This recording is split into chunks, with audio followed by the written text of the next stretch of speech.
Amables oyentes de Radio Bolivariana, sean bienvenidos a esta nueva emisión del programa La Otra Historia con el profesor José Guillermo Ángel Memo Ángel. En esta historia de Roma, profesor Memo Ángel, que usted nos ha venido narrando, pues hay un elemento clave y es el asunto de la corrupción en el Imperio y en la República Romana. Estamos en este momento cronológicamente con el recuento que usted nos está haciendo.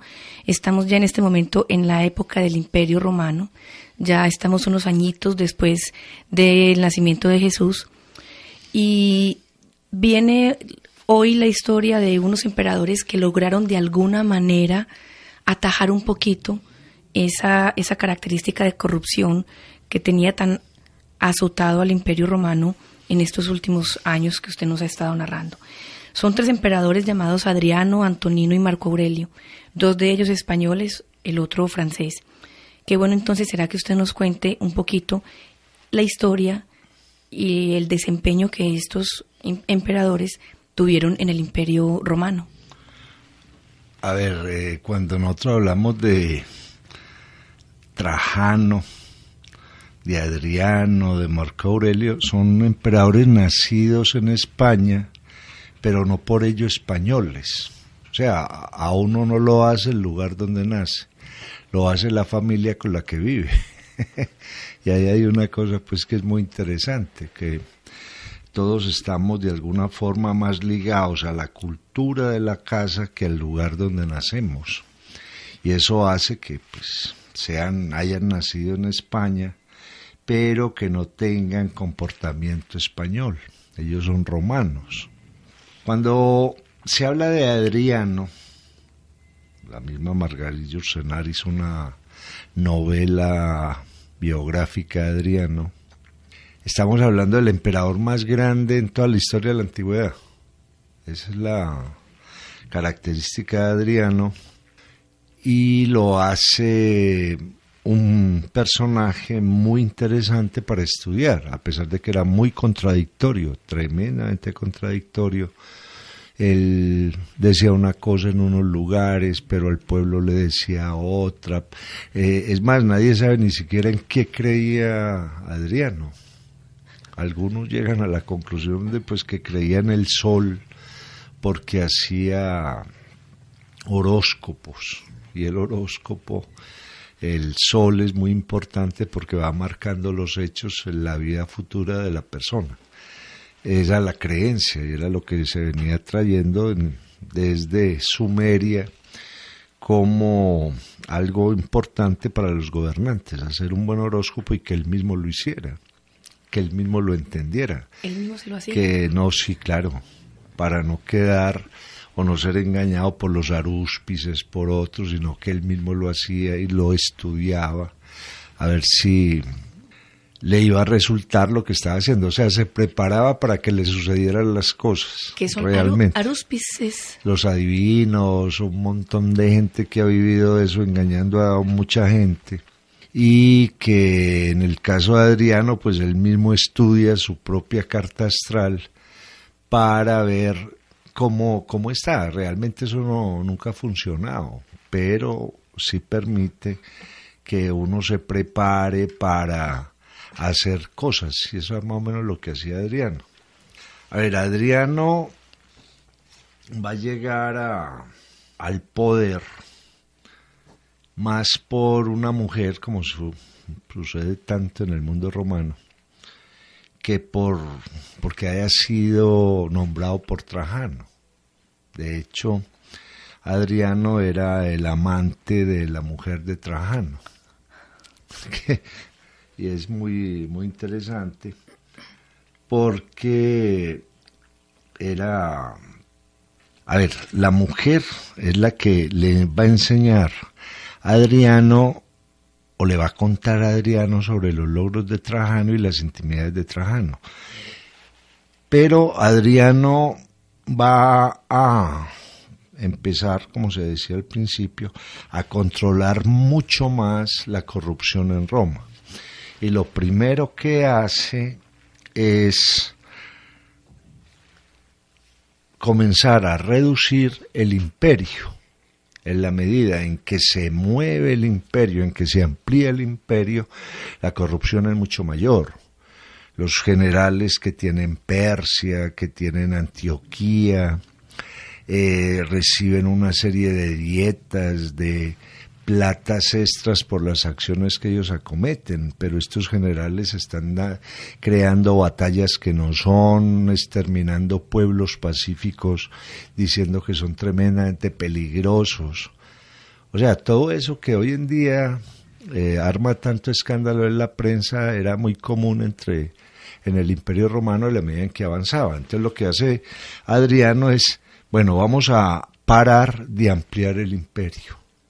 Vamos a ponerle límites al imperio para empezar a ver cómo es que funciona el interior de algo que ya tiene límites. Ahí se cumple pues una enseñanza de Aristóteles, y es que lo infinito no existe, solamente existe lo que tiene límites, y dentro de los límites es que podemos lograr algo. Mientras algo se mueva, mientras algo se amplíe, eso se desborda y no es controlable. Ese es el problema de la codicia, que el codicioso no se pone límites y al no ponerse límites termina completamente desbordado.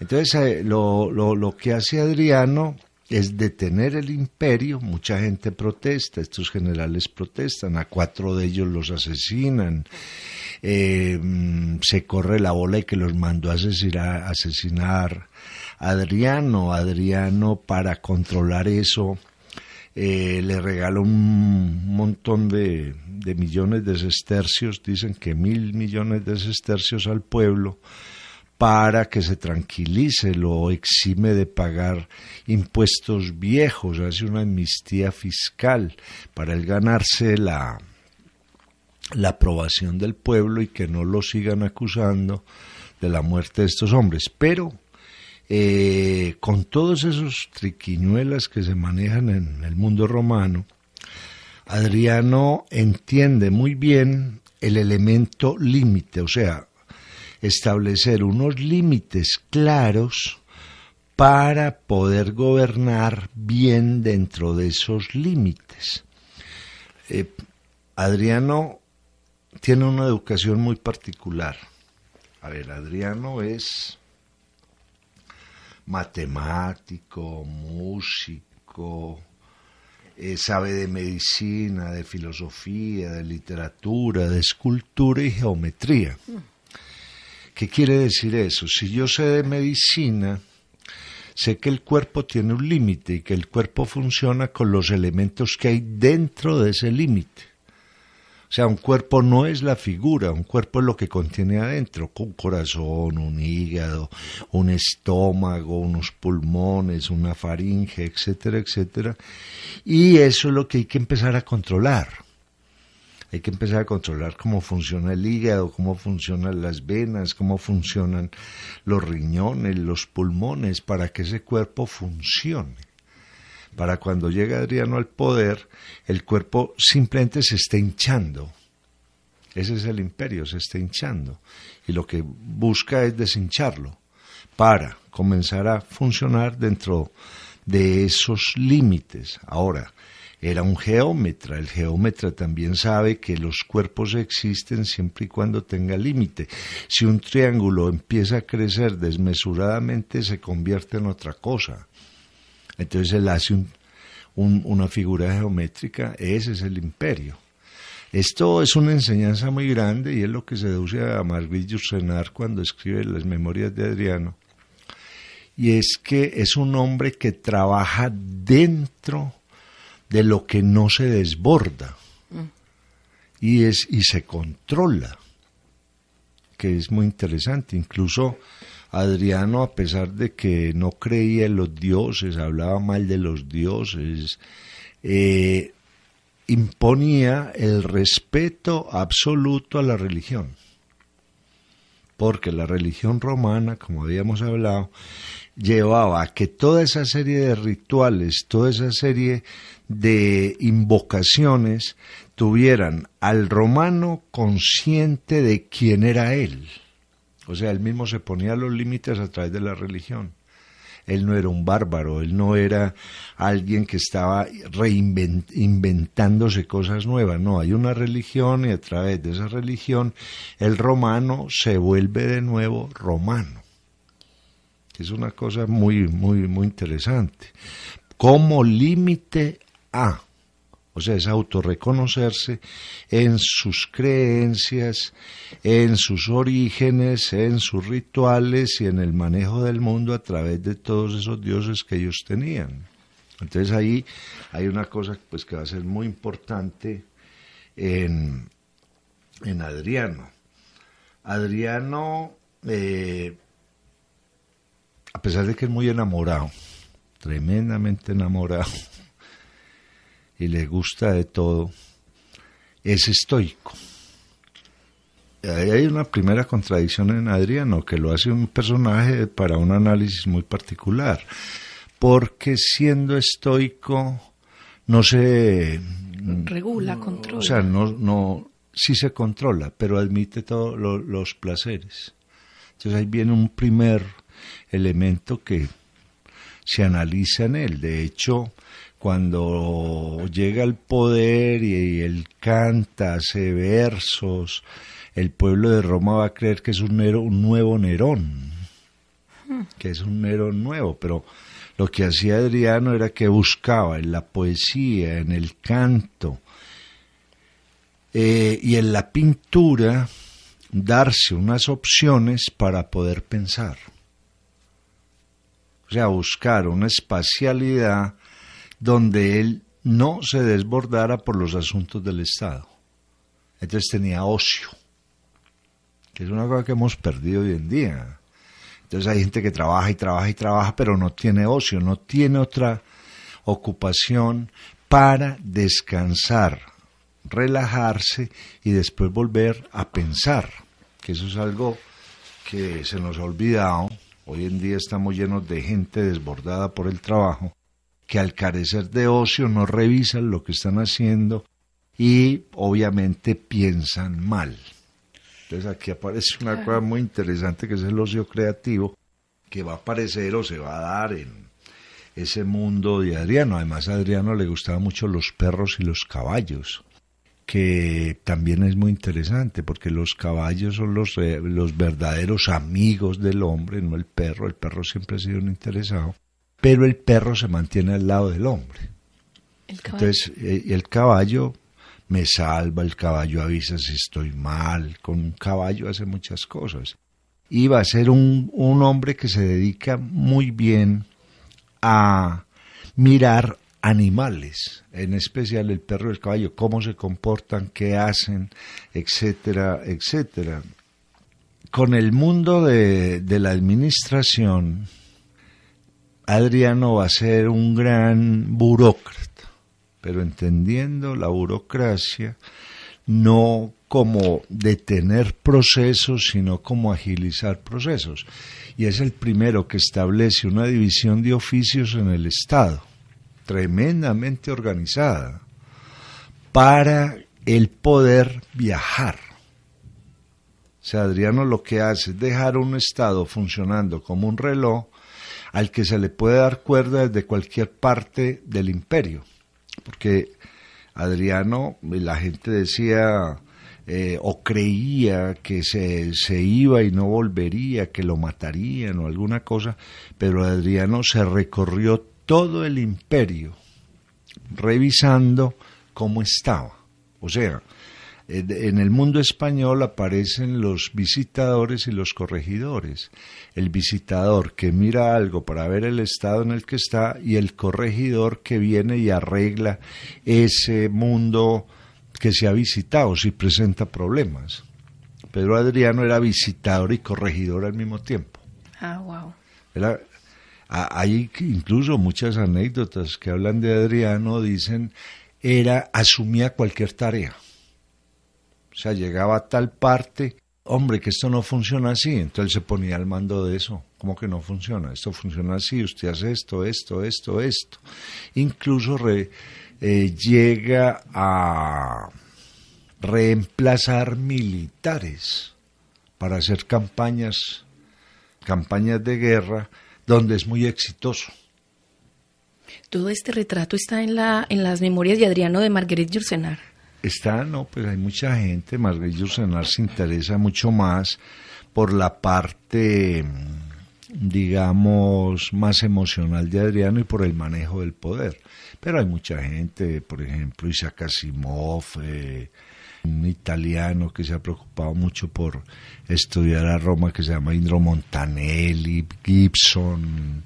O sea, hay mucha gente, porque Adriano de todas maneras va a tener, a ver, ahí hay varias cosas. Primero, Adriano escribe su propia autobiografía,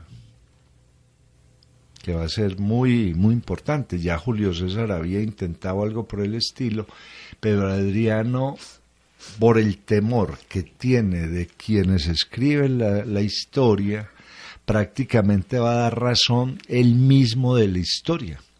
De hecho, uno de los secretarios de él, que se llama Suetonio, escribe la historia de los 12 Césares hasta Adriano sin tocarlo.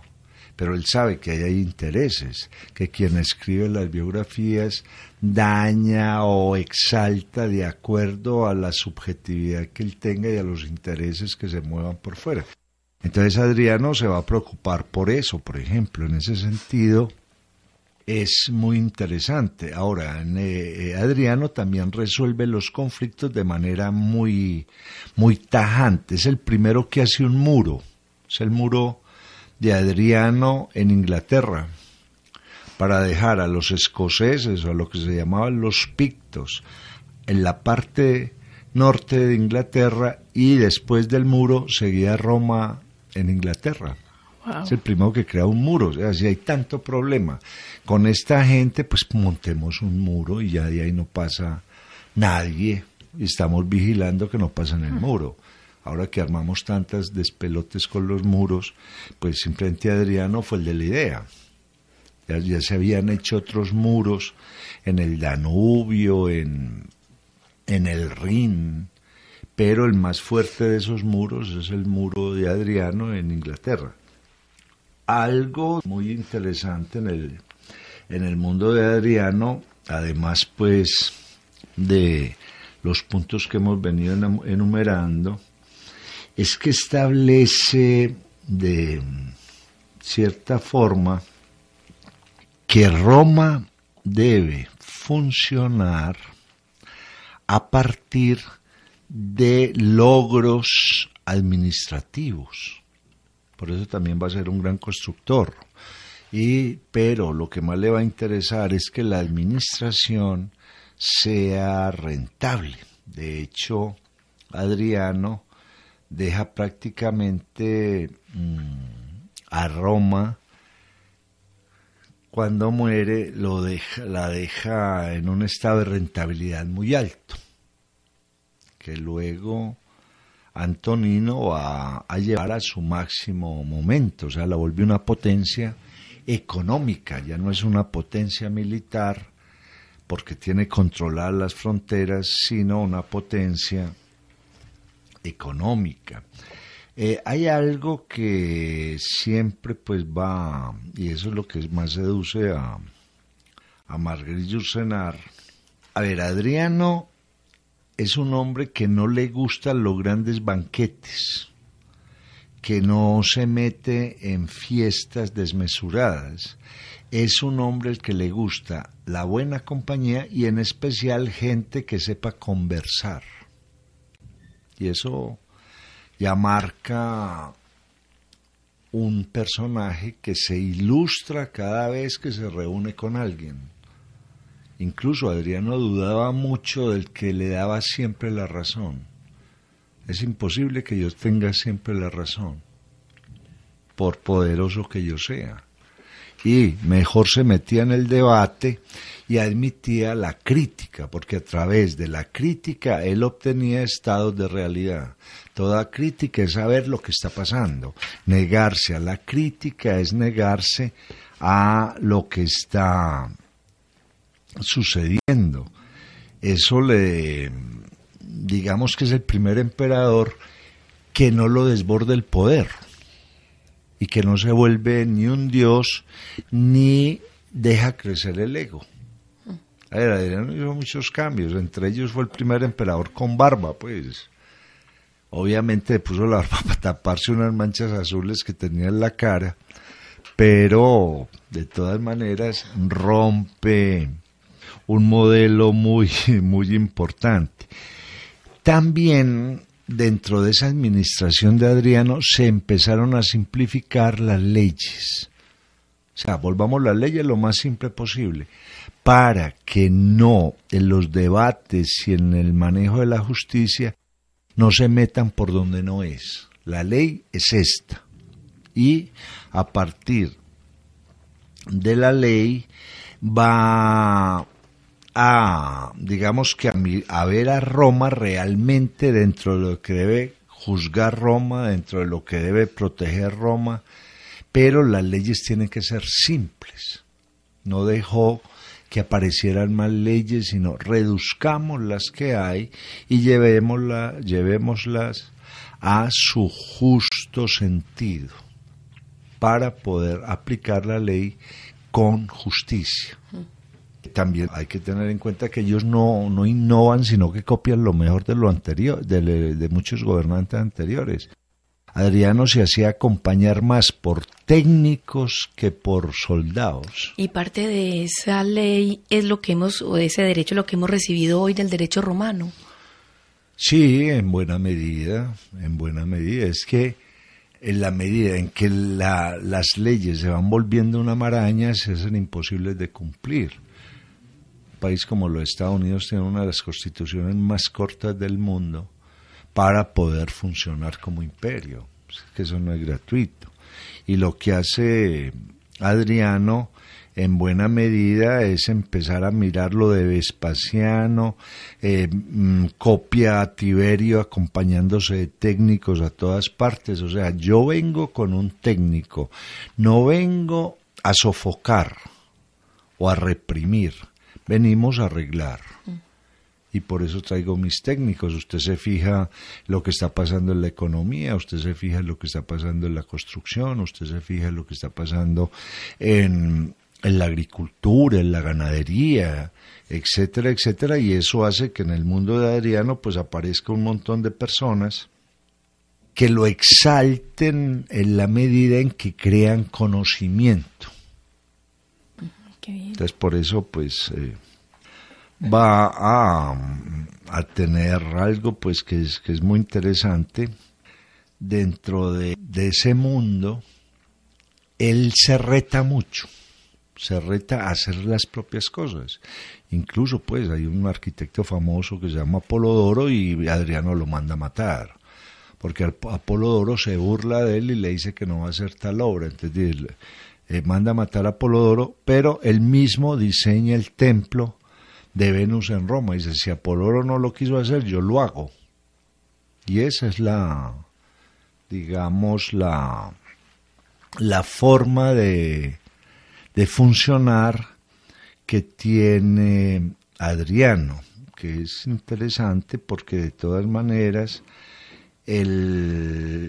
si usted no lo hace, yo lo hago. Y eso seduce pues después a los historiadores. O sea, es un César que no depende de nadie. Le da al otro lo que debía hacer, pero si el otro no lo quiere hacer, yo lo hago. Ahí es donde viene la preparación necesaria en un buen político. Por eso Adriano se va a preocupar por aprender muchas cosas. Es un hombre tremendamente curioso. Todo lo quiere que se lo expliquen bien y que se lo expliquen de manera simple para él ejecutar la acción en caso de que otro no la quiera ejecutar. Por eso aparece digamos, una moralidad que después Marco Aurelio la va a llevar al punto máximo, que es el ejemplo. Yo doy el ejemplo. Y entonces eso pues convierte a Adriano en un personaje digno no solo de ser estudiado, sino de ser mirado. Incluso hace una prueba muy brava. Hay un filósofo que le enseña a él que se llama Eufrates, y Eufrates dice que se va a matar, porque ya hizo lo que tenía que hacer y se va a matar, y Eufrates se tomó la cicuta, y Adriano dice, pues yo como que hice ya lo que tenía que hacer y también me voy a matar. Entonces llama al médico y le dice, deme un veneno, y el médico le da miedo y se mata el médico. Luego llama un esclavo, deme una puñalada, y el esclavo sale corriendo, y Adriano dice, pues que cómo así, yo soy capaz de mandar a matar a los que quiere pero no me puedo matar a mí mismo. Entonces es una anécdota que hay acerca de este hombre. ¿Y cómo se muere finalmente? A ver, Adriano se muere a los 62 años, él empieza a hincharse, empieza a botar sangre por la nariz, y después de 21 años de reinado, él va a morirse de una manera que es incluso interesante, porque él dice, a ver, yo estoy muy enfermo, me voy a dar la vuelta, déjenme dormir un poquito, me voy a mirar a la pared, y se muere. ¿Cierto? Simplemente se muere. Va a llamar mucho la atención, y eso es lo que más le llama la atención también a Marie Yourcenar, de los amores que él va a tener, que son muy diversos, pero nunca lo hacen sucumbir. O sea, es un hombre que demuestra una cosa, que el Estado está por encima de las emociones. Y eso, cuando se estudia a Adriano, pues entonces lo convierten en un personaje de muy buen nivel para ser imitado. Porque aquí hay una cosa interesante, dentro de todo ese mundo de Roma hay unos personajes para ser rechazados y hay otros para ser imitados, que dentro del pensamiento que tenían los romanos era muy importante, porque entonces él se convertía en una especie de man de la casa o de dioslar de la familia. Tenemos que ser más o menos como Adriano. Adriano es reemplazado por Antonino.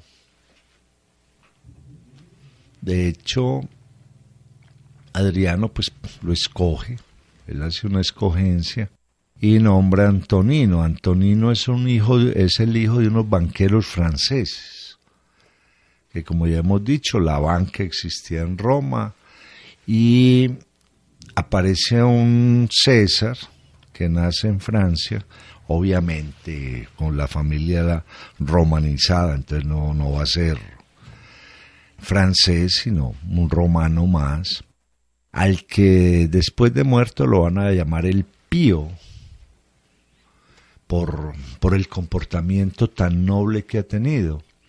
Lo van a llamar el príncipe óptimo, el primer gran ciudadano de Roma. Marco Aurelio va a decir que es lo más grande, es el hombre más virtuoso que ha conocido. Antonino comienza ya cincuentón en el poder y se encarga, dicen que no tenía ningún enemigo, que siempre era buena gente, que el único enemigo era la mujer, Faustina. Pero Antonino incluso defiende a su mujer, dice, bueno, no me metan en problemas, no se quiere meter en chismes, o sea, déjenla que ella haga lo que sea, eso es problema de ella, etcétera, etcétera.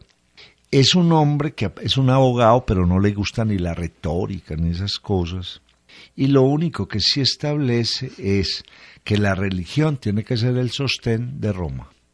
Vuelve a recuperar el espíritu romano que había implementado Adriano, que es una cosa importante, porque lo que dice Indro Montanelli, cuando los romanos pierden sus creencias, el imperio se cae ya del todo. ¿Pero vuelve a recuperar o sostiene, porque nos acaba de decir que Adriano tuvo muy en cuenta los asuntos religiosos y ahora Antonino los recupera, era que durante el periodo de Adriano ese asunto religioso había vuelto otra vez a decaer? No, lo que pasa es que recuperar una religión demanda mucho tiempo, eso no se recupera en una semana ni en un mes, esos son años, porque es un proceso de educación. Es que el proceso es educar a los niños. O sea, la gente que quiere recuperar la religión ya mayor le cuesta mucho porque está marcada por muchos vicios. Entonces hay que educar generaciones para eso. Aquí hay un señor que se llama Marcelino Vélez, de un envigadeño que fue gobernador de Antioquia varias veces. La plaza de Envigado se llama la Marcelino Vélez, y él tenía una frase que parece tomada de estos Césares: cuando se cierra una escuela se abre una cárcel. Entonces esta gente mejor abría escuelas, por ejemplo, para evitar ese problema. Y había una frase también de Marcelino Vélez que a mí me llama mucho la atención, y es el sueño de ser honrado. Y eso era lo que tenía Antonino. Quería ser más honrado, y como tenía el antecedente de Adriano, obviamente buscaba ser más virtuoso que Adriano. ¿Qué hace Antonino? Antonino primero sigue reduciendo leyes, porque también eso es un proceso muy largo. Sigue reduciendo leyes, establece 3 cosas que son muy importantes. O sea, los derechos entre los cónyuges son iguales. Y eso es un quiebre muy poderoso que después va a desaparecer hasta que aparece el siglo XX, donde vuelve y los derechos son iguales. Va a prohibir hasta donde sea posible la tortura. La va a rebajar al punto mínimo. Y matar a un esclavo es un delito. Con eso quiebra algo que venía en Roma: si yo soy dueño del otro, lo puedo matar, puedo hacer con él lo que quiera, pero no se puede. Eso acaba con un problema que tenían los pater familia, y era que el pater familia romano podía matar los hijos porque eran de él. Dice, no, eso no se puede, eso es un delito, y lo lleva hasta el esclavo. Me quedé pensando en rebajar la tortura lo más que se pueda. Sí, claro, porque es que hay que tener en cuenta que son guerreros, sitian ciudades, ponen ejemplos muy claros. O sea, si ustedes no se someten, les va a pasar lo que estamos haciendo con este. Eso es lo que ellos mostraban. O sea, necesitaban llenar un camino de gente crucificada, y lo hacían para que los otros vieran, mire lo que nos va a pasar si no nos rendimos. O si eran ejemplos muy duros, y esos ejemplos militares se hacían a través de daños corporales. Eso es lo que después Michel Foucault va a trabajar en un libro que se llama Vigilar y Castigar, donde el castigo era el ejemplo de lo que le pasaba al que violentaba la ley. Entonces se mostraban grandes castigos. ¿O será que todavía no tenían la concepción de dignidad humana que manejamos hoy? Sí, claro, es que eso es una construcción. Ahora, ellos no lo tenían, sino que era el ejemplo que colocaban. ¿Qué hace Antonino? Hombre, no crucifiquemos 80, que eso no tiene sentido. Rebajemos eso, cojamos a los peores y 3 o 4. Eso es reducir. Claro. Todo eso, o sea, cada vez habrán menos torturados, porque el ejemplo de 4 es lo mismo que el ejemplo de 80. Claro. Antonino no se va a mover tanto como Adriano, es más, no se mueve, es completamente sedentario, no hace sino engordar. Pero eso lo convierte en un gran burócrata y en un hombre que organiza de tal manera el imperio que, dicen los historiadores, se mantenía asediado por embajadores de todas partes que buscaban que romanizaran a sus pueblos. Nos queremos anexar a Roma para que usted nos gobierne. Por eso se va a decir de que Antonino deja a Roma completamente rica en términos económicos. Y también significaría que entonces el imperio siguió creciendo, ya no tras las guerras, sino porque los vecinos se quisieron anexar. No, por la organización del imperio. Se organizó la economía, se organizaron los impuestos, se organizaron los sistemas de producción, se organizaron las relaciones entre los demás, etcétera, etcétera. Eso lo había empezado Adriano. Adriano detiene el imperio, el crecimiento del imperio, y le deja a Antonino ya un imperio detenido donde él puede gobernar ya estrictamente sobre cada una de las partes que componen el imperio. Pero no hubo unos que se quisieron anexar porque... Sí, claro, porque veían que sus organizado. países crecerían o sus regiones crecerían si eran gobernadas por Roma. Por eso Antonino lo van a llamar el Pío, lo van a llamar el príncipe óptimo, el máximo de todos. De hecho, pues, gobierna 23 años y no hizo nada raro. O sea, la historia, que es una cosa muy interesante, la historia de los gobernantes que organizan los países es muy cortica, como si no fuera importante. Ni conquistó a nadie, ni peleó, ni se movió. Lo que hizo fue dejar que el sistema de Adriano no se dañara y al contrario mejoró ese sistema de Adriano. O sea que perpetuó un estado de paz. Sí, prácticamente, que es lo que va a decir Lindro Montanelli. Hay una cosa también muy particular y es que se muere, era un tipo muy sano, a los 74 años le da un dolor de estómago muy fuerte, se acuesta y se muere. O sea, hay una cosa interesante, o sea, en la medida en que los emperadores empiezan a organizar el país, las muertes no son violentas. Claro. Se mueren de otra cosa. Hay que tener en cuenta que llegar a los 74 años en Roma era muy complicado, era un nivel de vida muy alto. Y morir lúcido, completamente lúcido. Y por primera vez le dio un dolor de estómago y se murió. Antonino lo va a reemplazar Marco Aurelio, que es otro español, otro que nace en España, pero obviamente era de la familia de los Aurelios, y que los llamaban los verdaderos, por honestos. Una cosa muy interesante. Por eso Marco Aurelio, que llega a los 40 años al poder, Marco Aurelio es un hombre que va a decir una frase tremenda, dice: tengo una deuda con los dioses. Me dieron unos buenos abuelos, unos buenos padres, una buena hermana, unos buenos maestros y unos buenos amigos. Y eso es lo que va a hacer Marco Aurelio. Eso es lo que va a mover a Marco Aurelio. La memoria buena de sus abuelos, de sus padres, el comportamiento adecuado con su hermana, los maestros y los amigos.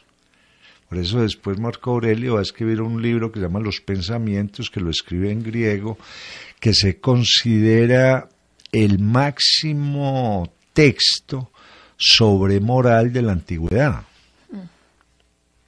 Y cuando hablamos de moral estamos hablando de costumbres, de cosas, a pesar de que hay unos textos muy, muy simpáticos, hay unos con humor, todo esto. Marco Aurelio va a ser educado por 11 maestros. Y esto es muy importante.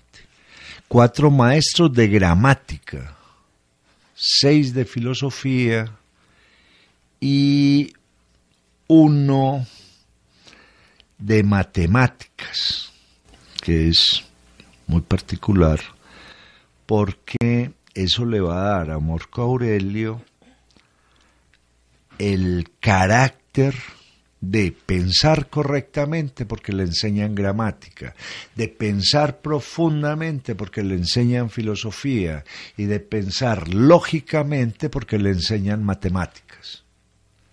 Es así de simple. Pensar correctamente porque sé hablar y escribir correctamente. Pensar profundamente porque tengo los datos de los filósofos que me han permitido entrar en una idea y llevarla hasta su máximo punto. Y pensar lógicamente, por eso aprendo matemáticas. Que además me acuerdo en este momento en las memorias de André Maurois, que él decía, lo mejor que nos pasó a nosotros en el bachillerato fue nuestros profesores de filosofía y de gramática. Por eso después André Maurois es uno de los grandes biógrafos que da la humanidad, pues eso no es de extrañar.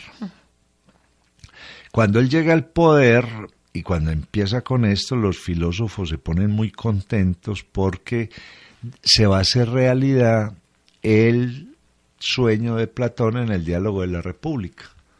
Van a gobernar los sabios, pero la realidad es otra cosa, y es que Marco Aurelio, siendo tan culto, siendo un hombre tan bueno, era un mal economista, malo. Ahí se cumple una cosa, pues, que en los estados hay que mezclar dos cosas, un hombre que sepa de ciencia, pero que al mismo tiempo sepa de política. Porque si no sabe de política, claro, por bueno que sea, la estructura se le cae. Claro. Va a tener el mismo problema, pues, de Adriano. La mujer también va a ser Faustina, que también se llama Faustina, muy alegre. Marco Aurelio tampoco le para bola, él es estoico realmente.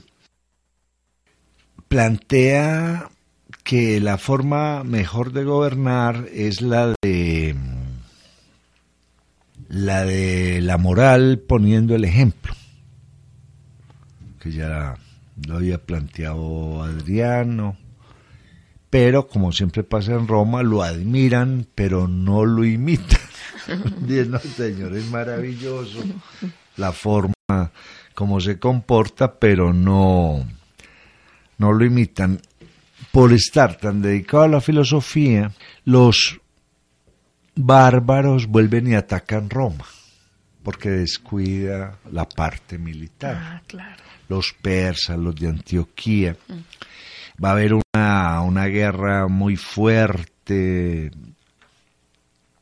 en especial los de Antioquía. Uno de los militares, que se llama Lucio, va a venir, o va a llegar a Roma enfermo, y a Marco Aurelio le va a tocar la gran peste de Roma. Ya le había pasado a Tito, pero esta es una peste enorme, muy bien descrita por un personaje que es el médico de Marco Aurelio, que se llama Galeno.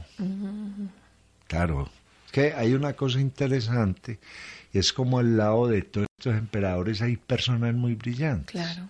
Y Galeno es el médico de Marco Aurelio, y es el que da razón de la peste, de los síntomas, de algunas formas de curación, etcétera, etcétera. Dicen que esa peste de Roma en los tiempos de Marco Aurelio mató a más de 200,000 personas.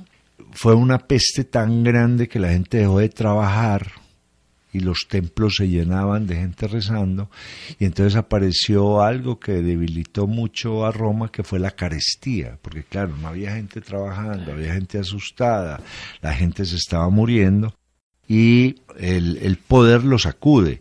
En Egipto, un hombre que se llama Vidio Casio se autoproclama emperador de Roma, y Marco Aurelio, viendo todo el enredo en el que está metido, se va al Senado y renuncia, pero el Senado no le permite la renuncia. Pero él dijo, no, lo que le pasa a cualquier gobernante, filósofo, que se asustan, porque no son hombres de guerra, no son hombres de someter a nadie. Sin embargo, logra pues imponerse y termina moviéndose un tanto por el imperio hasta que se muere en Viena. También, digamos que hay algo que mata a los romanos y es el estómago, las enfermedades del estómago. De pronto tocamos la comida romana el próximo programa, porque sufren mucho del estómago y lo mata el estómago también a Marco Aurelio. Pero es interesante porque deja unos pensamientos, es el primer emperador filósofo realmente, y a su lado aparece Galeno, sobre el que va a funcionar la medicina durante muchos siglos, los principios de Galeno. Galeno mejora a Hipócrates y después grandes médicos como Maimónides se van a apoyar mucho en los principios básicos de Galeno, que es la medicina romana. Y esto pues ya les da un espacio en el mundo de la historia. Entonces, Adriano organiza Roma, Antonino la vuelve próspera, Marco Aurelio le da un muy buen pensamiento y un gran desarrollo de la medicina, pero con Marco Aurelio el imperio empieza ya en proceso de decadencia. Memo, me quedé pensando en una frase que dijo cuando habló de Adriano, y es esa que dijo usted: con la crítica se obtienen estados de realidad. Sí. En una sociedad donde nos cuesta tanto admitir la crítica. Sí, claro, es que hay un problema cuando yo no veo en el otro la posibilidad de construir realidad con él. Cuando yo mismo asumo que el mundo es lo que yo entiendo, en ese momento el mundo cae en los campos del deseo. Entonces, lo que decía Spinoza, todo deseo es una idea falsa porque el mundo no es como yo quiero que sea, sino como es. La crítica es la que me lleva a que yo entienda que hay algo más de lo que yo percibo, y a partir de esa crítica establecer un debate para que la realidad se amplíe. Entonces eso era claro en Adriano. Después los reyes van a usar los bufones para eso, que el bufón se burle de un montón de situaciones para que la realidad se amplíe. Entonces uno de los problemas que hay en el mundo moderno es creer que una persona es capaz de ver el mundo, ¿no? Una persona es capaz de ver los deseos que tiene acerca del mundo, pero la realidad se construye entre dos o más. Y ahí es donde Adriano, de manera muy inteligente, admitía la crítica para entrar en el debate, y lo que hemos dicho mucho en estos programas, estaba dentro de lo posible que el otro tuviera la razón. Así hemos llegado al final del programa La Otra Historia con el profesor José Guillermo Ángel, Memo Ángel, quien en esta ocasión ha hablado sobre los emperadores romanos Adriano, Antonino y Marco Aurelio.